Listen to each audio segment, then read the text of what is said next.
Laing pagpamusil na hitabo dinhi sa dakbayan sa Subo og illegal drugs mao na say usa sa mga gidudahang hinungdan. Leslie Camidade Vestil, Sugin Limi. Mayong paghapla nining usa ka lalaki human gipusil sa makadaghan nga higayon dinhi sa Gate 3 sa South Road Properties, Barangay Mambaling, dakbayan sa Sugbo. Pasado las 10 kagabi, sunod-sunod nga butos armas ang nadunggan sa mga mulupyo sa mga dapit. Dihang ilang gisusi, nahapla na nga nagadugo kining si Jaog Gabriel Rigundo nga taga Sitio Bunbunan, Barangay Labangon. Gani usa sa mga residente nakadungog usab nga nangutana pa ang biktima sa agian ng pagawas sa interior portion sa mga dapit ug giingong samara na kini. Gikan na dito sa luyo, dito na sila sa, gikan sa luyo, ngit-ngit mga to. Nanay, buto sa kabuto dito, diri na tiwas.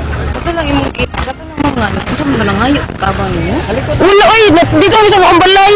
Hindi, isa mo imong mo na ngayo, ito sa kabang niyo. Wala, ang among silingan dito, di man sa gawas, lingkod ko noon, ingon man nga kanang, asa dapit agianan diri, matug sultian niya nga, napadoong dito. Siya taga diin di kain siya, Labangon. Pero ni ana siya nga tabangi ko. Oh, niingon ko no. Ni siya tabangi ko. Ang kapulisan sa Homicide Section sa Cebu City Police Office misubay karon sa anggulo nga posibleng drogas ang hinungdan sa pagpamusil. Nunot na usab sa ilang nabasahan sa cellphone sa biktima. Sa pagkakaroon, wala pa yun may motibo nga drugs pa yun.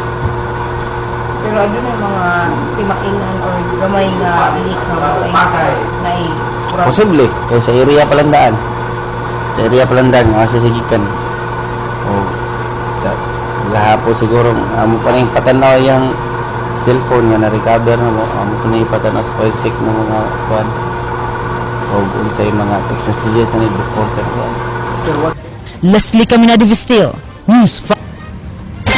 Tulo ang pagan sa pagpamusil sa Barangay Hipodromo, dakbayan sa Subo karong hapon. Usa sa mga napagan sa pagpamusil ang mao ang 3 anyos na batang lalaki. Alang sa dugang detalye, makauban nato si Ryan Sorote. Ryan?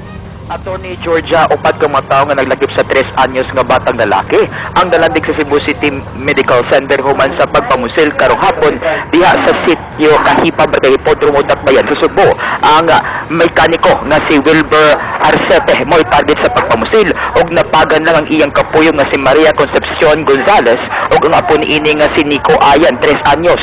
Napagan usab ang giilalang sa pangan nga Jipoy nga bata-bata ni Wilber. Sunod-sunod nga buto sa armas ang nadunggan sa mga residente sa dapit kaganiha. Sa ilang pagsusi, ilang nakitaan nga gigukod na si Wilber sa naginusarang gunman. Si Wilber kinsa nakaangkon og sumad sa iyang dughan o bukton, nidagan sa balay sa iyang silingan o gidala sa tambalanan. Samtang ang iyang kapoy nga si Gonzales sa maranusab sa iyang dapi-dapi. Ang kapulisan nagpanay-pagyapan karon sa investigasyon sa maong pagpamusil. Ryan Sorote, News 5.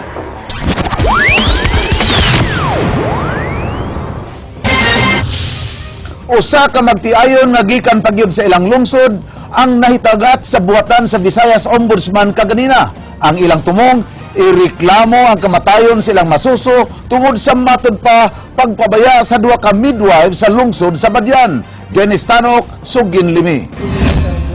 Nagkuyog sa buhatan sa Deputy Ombudsman for the Visayas ang magtiayong Benjamin o Regina Javierto. Gikan pa sa Barangay Kampang og lungsod sa Badian habagatang Sugbo ang magtiayon nga buot mohangyo sa Visayas Ombudsman nga imbestigaron ang mga midwife sa ilang dapit nga may balibad nga adto mga anak ang iyang asawa sa birthing center sa Badian niadtong Hulyo 20. Na kamino sa lagunan mo kay galanto sila namo kubre ra magud mi kaayo mo nang di mi madawat siguro nila ba wa sila kay balong di mami okay gamay kabayad nila og nidawat ko ba mo magito na abot nila aw nga di ko hustisya kay kanang ilang gipamaagi ng death certificate sa kumbata Bisag kulang mo kahimanan, okay ra sa ato pag-awson diri og dili ninyo makaya nga makagawas ng bata, inyo kaya usa mi transfer sa hospital. Niingon naman siya na nga dili gid mahimo. Aw simpre kay di man mahimo, gawas mi. Gipa-imbestigar sa magtiayong Javierto sila si Maria Beatriz Vasquez ug Luz Biminda Brose. 8 na ang ilang mga anak ug ikasiyam na unta ang batang gianak sa Taysikad human matud pa ni balibad ang midwives. Natagak ug namatay ang bata. Matud ni Regina, dili patay ang bata sud sa iyang tiyan, sukwahi sa pamahayag sa mga midwife. Ngano nakadesisyon man silang patay akong bata nga wa man sila kakita og naunsa na akong bata sa ilalom. nagmahay sab si Benjamin nga usak ka mananabang sa ilang dapit. Si Benjamin mo imitabang siyang asawa sud sa 8 kahigayon ni ining pagpanganak kaniadto. Apan tungod sa mando sa gobyerno nga dili marehistro ang bata nga dili ipanak sa pampublikong ospital, napugos na lang sila og adto sa birthing center. Nabalan ko na po dahil hindi mo itabo. At dito sa kong kagaling, balag, dili maristro ka naman mga Muslim na. Dennis Tanok, News 5. Department of Health Region 7 dunay awhag ngadto sa publiko. So hiron gyud pag-ayo ang lata sa mga pinalit nga canned goods kay ang dunay buslot o taya bisan kung dili pa expired, dili na angayang kaunon pa. Kini human duha ka managsuong babae nga ang nangahilo sa lungsod sa Alcoy, human sila mga onog beef loaf niadtong Agosto 4. Ang lata sa beef loaf adunay taya hinungdan sa kamatayon nila ni Liza Marie Iman, 17 anyos, og insuon ining si Livy, 18 anyos. Duha ka mga mangod nila ni Liza og Livy nga nakakaon usab sa beef loaf ang gidala sa kauluhan aron i-examine sa mga doktor. Kung as much as possible, kung makakita mo sa nanang klase sa ato ang produkto nga nalumping na siya, na siya itaya, dili na lang nato sila paliton o natulutuon o atong Giawhag usab sa DOH ang mga konsumidor pag-report dayon sa DOH kung doon na sila mga napalit nga mga produkto nga daot na. Kung masuta sa DOH nga dunay hugaw dala sa problema sa produksyon o baka sa transport sa mga lingata, mahimong ipa-recall sa DOH ang tanang stock sa maong produkto nga ana-ana sa kamerkaduhan. Sa siyudad sa Sugbo, City Health Officer Dr. Estela Igunya miduyog usab sa maong panawagan. Nagkinahanglang i-checks usa ang expiry dates sa dilata nga usa kini paliton. Laing pahimangno niya nga kung mahimo, lutuon pagyud pag-ayo ang sud sa dilata ug likayan ang pagkaon niini nga hilaw. Importante gid na lutuon gyud. Lutuon gyud ang linata. Bisan pag okay ang expiration date, okay ang lata. Amo jud sa public na inag-abot sa bayan, lutuon gyud. It should basket na siya heating. Usa ka lalaki nga nahiagom sa usa ka nervous breakdown ang namatay sa usa ka sunog sa Mandawi City kagabi human mapakyas kini pagbiya siyang nagkayo nga apartment. Ray Pasaporte, Sugin Limi. Mayong pagkapaig sa lawas sa usa ka Anthony Fari, 46 anyos, human masunog ang gipuy-an nga apartment kagabi diha sa Felicitas Village sa Barangay Luok, Dakbayan sa Mandawi. Nadawat sa kabumbiruhan ang alarma sa sunog alas 7:05 ug ilang nakontrolar paglabay sa 15 minutos nga daling giisa sa Task Force Alpha ug gibanabanang 150,000 pesos ang danyos. Human mapawong ang kayo sa bumbiruhan, dali silang nanawag og soko aron maoy mususi.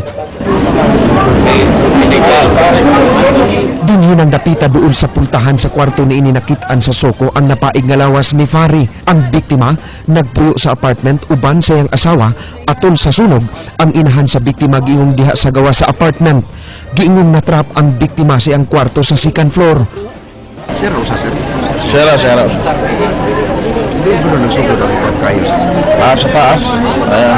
Sa kwarto yung taas.